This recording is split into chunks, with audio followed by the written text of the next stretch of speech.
Hey, what's up, Crypto Army? I'm Travis, your crypto newbie, bringing you my experiences so you don't have to learn things the hard way. Just a reminder, I'm not a financial advisor. None of my content can be viewed as financial advice. If you like what my content offers, don't forget to hit that subscribe button, like the video, and turn on notifications so you get notified when I post new content. So today was the AMA for EverGrow. So we're going to do a quick recap. The full AMA is available on my channel for download, and I've already gone through and added a mini table of contents in there. I tried to hit up a lot of the main things that were talked about, but just like all previous AMAs, they do bounce around a little bit. So if you really want to get the full impact of the AMA, you would want to watch it from the beginning to the end, because there is going to be some discussions of burn that are out of order. I try to put some of that stuff in there because I do know that that's stuff that everybody wants to see and hear, and we're going to cover a lot of the basics of that in this as well. One thing, I did ask a question in there, and when I did ask that question, the audio cut out on the recording, so you didn't get to hear the question necessarily, but I did get it back up and running when they were trying to answer some of that question. I got to work through some of the how-tos for operating the live streams when I'm trying to answer a question on my phone. There's a little bit of a feedback loop that gets created, so I'll work through that and try to figure out exactly how to turn the audio off so that it's not coming to my phone. I'll get to the bottom of it to try to make that a little smoother in the future. In this case, I ended up leaving the room, but I'd already turned off the audio, even though the audio was still coming out of my display.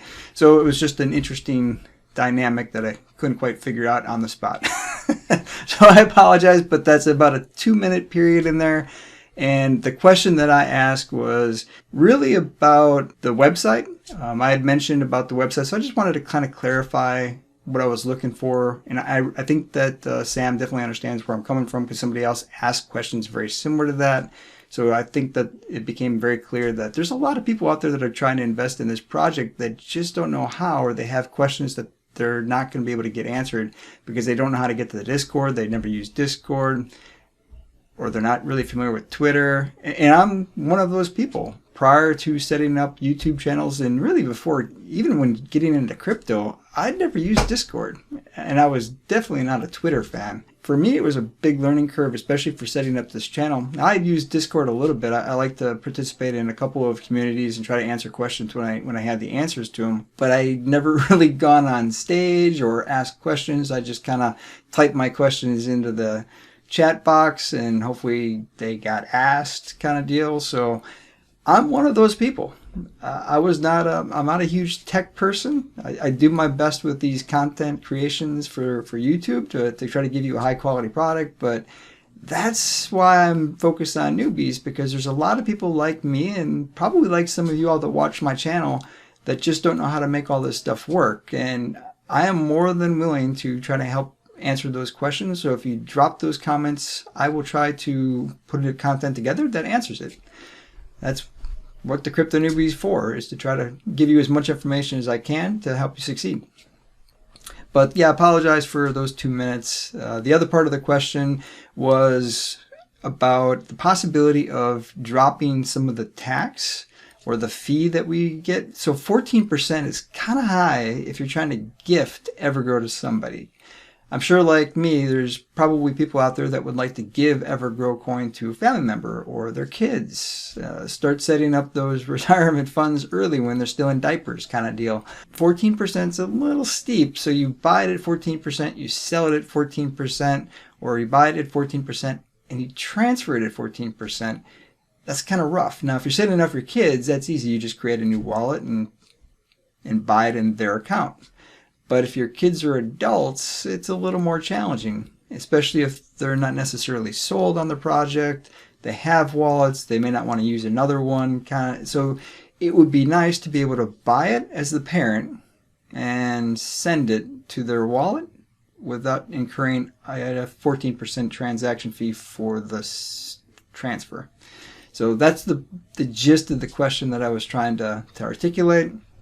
Is maybe it's a 14% to buy and a 2% to transfer it to a wallet that isn't another exchange, or I'm not exactly sure how you would work out the mechanics of it, but it's different than a buy and a sell transaction, and I have to believe you could segment out the SEX and the DEX addresses from the buying and selling to just the transfer, but I'm not that much of a tech person to figure out what would work, but I think that would be good for the long term of the project, because there's a certain aspect of commerce, or even just the family dynamics, that benefit from having a little bit lower transaction fee to increase the volume as well.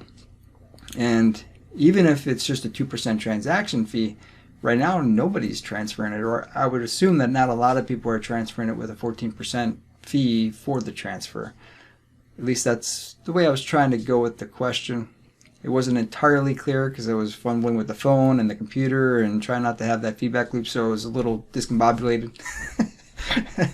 But that's the gist of it, and apparently it's not necessarily possible to do that. It would be nice. Hopefully they'll take a look at it, because I do think there's a lot of people out there that would take advantage of transferring it to a friend or a family member, and it's less likely that those transactions will happen with 14% fees. Now let's jump into the content. Now I'm going to try to go through this faster because the AMA was almost 2 hours, and I don't want to keep you here for 2 hours. So my goal is 20-ish minutes. So I'm not going to spend a whole lot of time explaining everything that was covered. I'll try to explain the more complicated stuff just to make it easier for you, the order that I'm going to do things is going to be roughly the same as that particular AMA video is. So if you want to go back and look at the AMA for specifics on that, you should be able to kind of look at the table of contents and see right about where they were talking about that. So the first thing is Indacoin kind of semi-launched on Friday. If you were on Twitter Spaces, you saw, don't go use Indacoin yet. It's not fully up and running. There was a snafu with the launch of the Indacoin. When it's officially launched and you should start using it, you will hear from the EverGrow team and or the Indacoin team. Expect that to be pretty soon. They're just working out some of the finals for that launch, and we should see that notification here very quickly. The big thing with the Indacoin is the ability to buy EverGrow with fiat. So it becomes infinitely easier to get EverGrow coin. And if you're okay with working on a centralized exchange, that's a great option. If your Trust Wallet stuff and the MoonPay and the Simplex, if all of that is too complicated for you, Indacoin is what you're looking for, because that will make it incredibly easy to buy EverGrow coin. Now the big concern for everybody is always the rewards. Now they're spending extra time to make sure that when they set up these exchanges, that the tokenomics that they've got will continue. So your rewards should be the same as if you were buying it on Trust Wallet and PancakeSwap. That's what their goal is. So when they're working out some of these big exchanges like Bitmart, and historically Bitmart has their own little ecosystem that doesn't really participate in the tokenomics, even though you do get rewards, they're trying to do it right so that everybody's on the same playing field, so there's not these little islands of exchanges that run their own ecosystem of rewards and you're cut off from everybody else. So depending on the volume inside the exchange, for if you're cut off, you may get less or you may get more rewards. Everybody should be getting the same percentage based off their market share, and that's what they're spending extra time to get right. Now they're already talking about the two big exchanges. Bitmart was one of them, so that's the one that they're really working hard to get it right with, because if you're into Safemoon, Safemoon, it's not like that. If you're on Bitmart, you're not getting anywhere near the volume that you're getting off of Bitmart. So they're trying to get it right with Bitmart, and if they can get it right there, then they can take it to everywhere else as well. Now there's two big exchanges, so that hasn't changed since from our last update last week. So that's still in the works, but again, they're under an NDA, so they can't talk about that second exchange yet. As soon as they can, they will. And they're also talking about some other exchanges, but again, what they're trying to do is make sure that the tokenomics are going to work when they launch these. So bear with them, they're going to get there. And they're going to do it right. If you've watched any of my videos, you know how important the fundamentals are. That's really what we're talking about, is the fundamentals, the backbone that they're going to build everything off of for this project. They want to make sure they get it right at the beginning. So give them some extra time to get it right. As soon as they can tell us more information, they will. On the utility front, some big updates coming over the next couple weeks as far as the launch of the content subscription and the NFT marketplace. So stand by for those. No specific dates. They're rightly so. They don't want to give you specific dates, because as soon as you miss a date, the price drops. I've seen it happen on multiple projects. It's much better for them to give you an idea of what's coming and a roundabout time for when it's coming, as long as the roundabout time doesn't keep shifting months and months down the road. And I don't get the impression that that's what's going to happen here. Just keep in mind that some of these projects rely on third parties. If you were involved in Safemoon project when they did their wallet launch, the Apple Store was ridiculously slow on approval process, and it dragged it out for weeks and weeks and weeks. That's what happens with third parties. That's just the reality of tech. There's nothing that EverGrow can do about that. So hopefully we avoid that with this particular project by not giving specific dates and having some realism built into the schedule. That's how these things work. If things do shift, don't be too surprised. Now, they did talk a little bit. They can't give you the name of the big exchange, but they said that it's an A-rated exchange with billions of dollars in volume, which is huge. That exposes this token to a lot of potential investors, which means when they start launching on some of these big exchanges, you're probably going to see a pretty significant price increase. Now, one of the comments I saw on Twitter was specifically about the liquidity pool and the buyback and burn, and the ratios were shifting. That's going to continue for another week or so. They're building up that liquidity. Again, it's not that they had a problem, but there was a lot of FUD in the community, and there generally is. A lot of times when a project fails, it's because of the liquidity pool.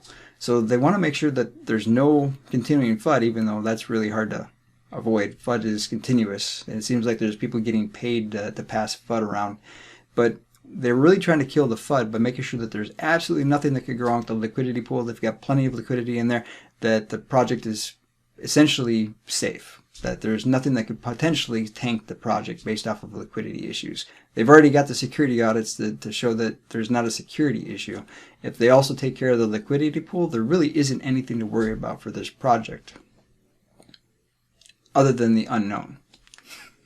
There's always unknown possibilities, but they're unknown. You can't really prepare for those. Another area that they focused a lot on during this particular AMA is specifically the rewards. And I did an update video and acknowledged that there was an issue with my calculator where not necessarily the calculator itself, but the numbers that were going into it. So the real big difference here, and I said it in that video as well, is that the burn wallet doesn't get reflections. So if you've watched a lot of other projects, reflections go to the burn wallet, and that is by far the biggest holder of tokens. So a huge chunk of your tokens go into that burn wallet. Now, the other thing that they don't send reflections to is the team wallet, and that's about 5%. So again, that's a huge wallet. 5% is a huge wallet. And there's actually a couple others if I read their discourse area correctly. I'm not going to get into every single one of them. What I'm going to do is I'm going to do an update video, start over with the calculator, and give you exactly which wallets are excluded based off of what I can find. And I'll actually talk with the dev team about this to make sure that I get exactly which wallets. That way you've got the wallet adjusted. You can monitor it on your own if you want, and then you'll know exactly what the calculation is. But they spend a lot of time emphasizing this because this is a key area that differentiates them from other projects. And people really need to know that your rewards are significantly larger on this project because they exclude those wallets. So the calculations I did, just think bigger. You should be getting more rewards than the calculation that I put in there. And they are going to put that information on the website because they agree that it really needs to be there. Now, one of the things that I'm not sure if it came from my channel or if it came from, there's some other channels that kind of do the same thing, but you won't have to use that Excel for much longer because they're actually going to build in a similar type calculator right into their website.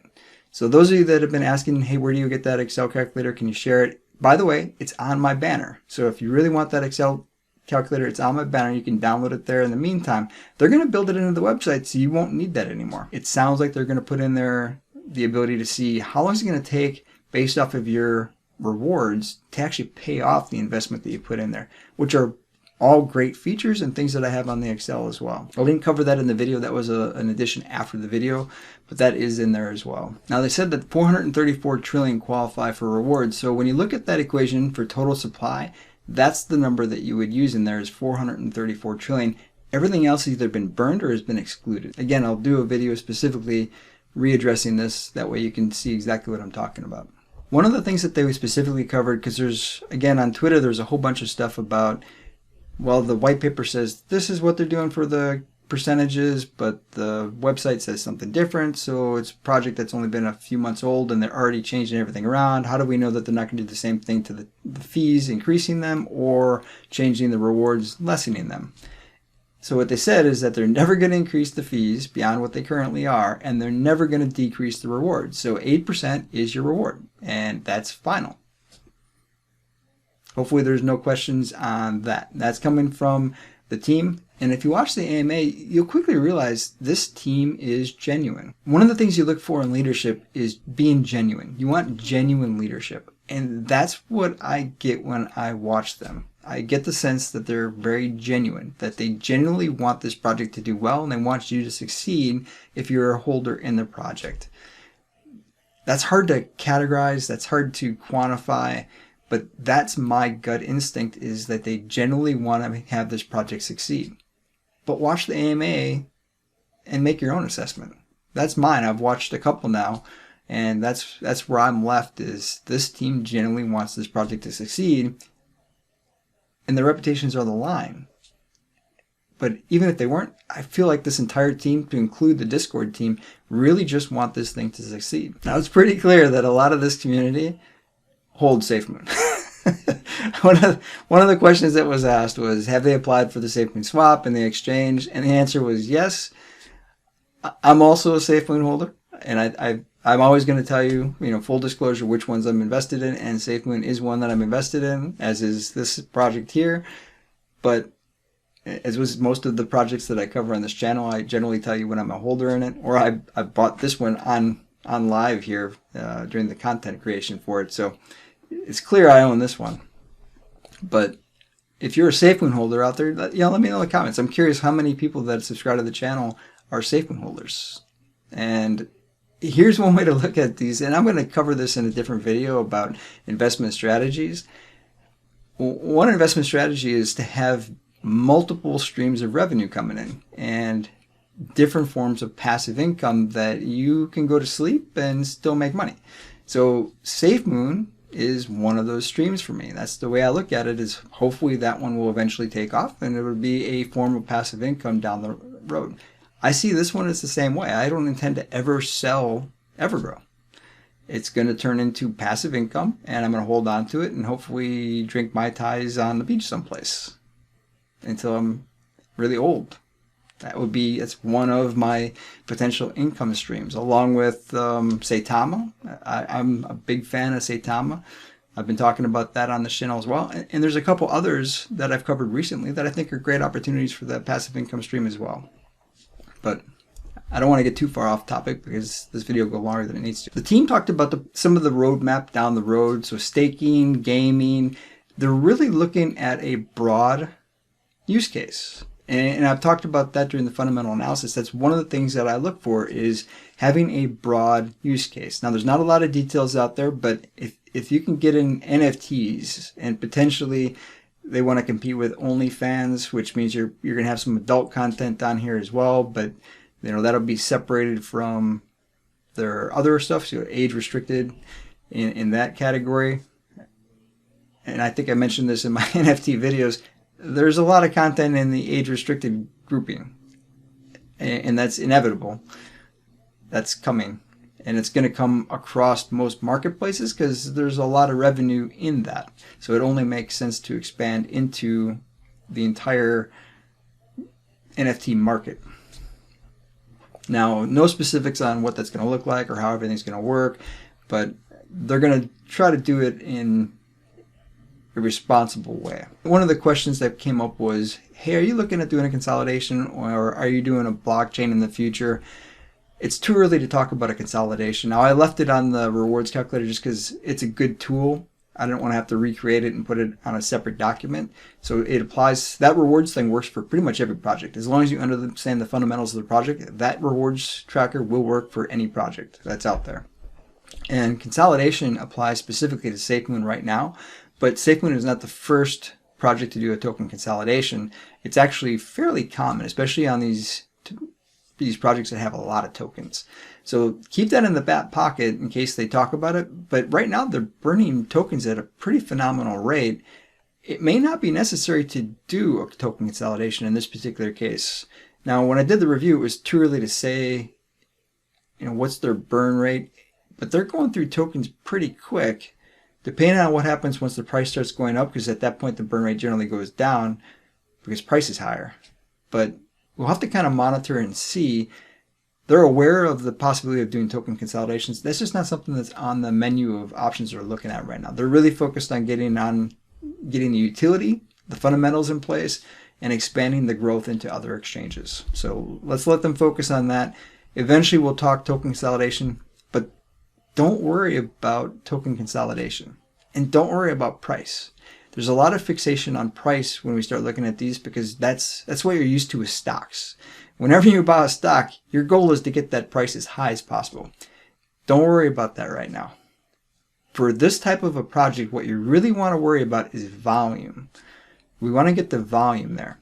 And while they build up the project, what you really should be focusing on is how much can you get? How many tokens can you accumulate between now and when the price gets prohibitive? Because right now you can get billions of tokens for about $1,000 or hundreds of millions for a couple $100. So right now is your big consolidation. Try to get as much as you can so that when the volume does get up there, your reflections or your rewards increase. So don't worry about the price. I said it repeatedly for Safemoon to all my friends that invested in Safemoon, don't worry about the price. Buy as much Safemoon as you can afford and as much as you're willing to lose, and then sit. And then worry about the price, but more so the volume. Because as soon as the volume starts getting up into the hundreds of millions of dollars, you're going to start seeing that passive income, and the price is not going to matter. You're not going to care about it. You're going to care about that $10,000 that you got this day for just holding, because that's your spending money for the month. That's what you're going to care about, not the price. So don't worry about the price, because I know that's why you ask about a token consolidation, because that generally drives price as well, because all of a sudden you're not at 6 or 7 zeros, you're at 3 zeros. And generally there's an increase after that as well on the actual price. Don't worry about that. Just worry about the actual volume. That's the only thing that matters for tokens like this. It's not like a normal stock. That's pretty much it. Now, they did talk about some other stuff. I didn't hit every single thing that was said in a 2-hour-long AMA, or an hour and 40-ish minutes. There's no way I could do that in under 20 minutes, and I'm actually a little bit over, but I'll see if editing I can get rid of some of that. Hopefully you like this content. Let me know in the comments. Let me know if there's some area that you want me to focus on. Moving forward, some of the things I'm planning on doing content on, I'm going to do one on security.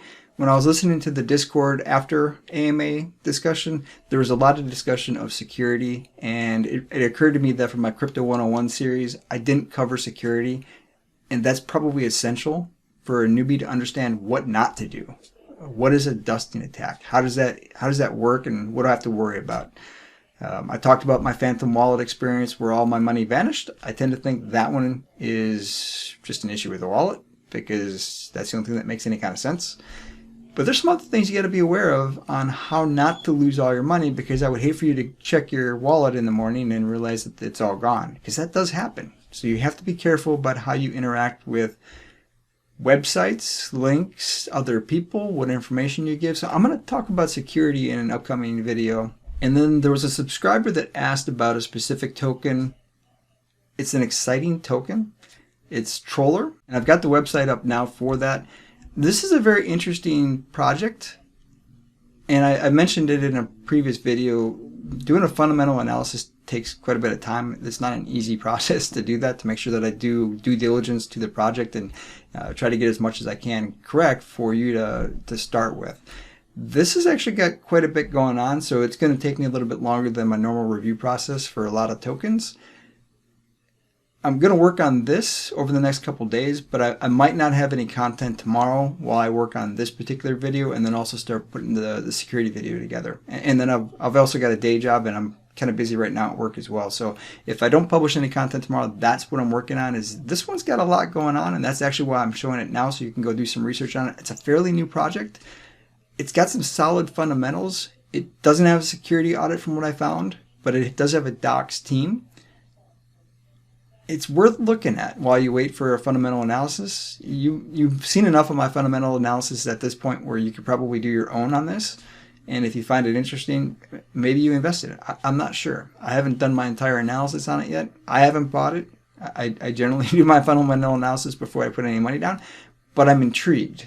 So I want to do some more research on it. I saw some weird stuff, but I think that's more of a coin market cap issue.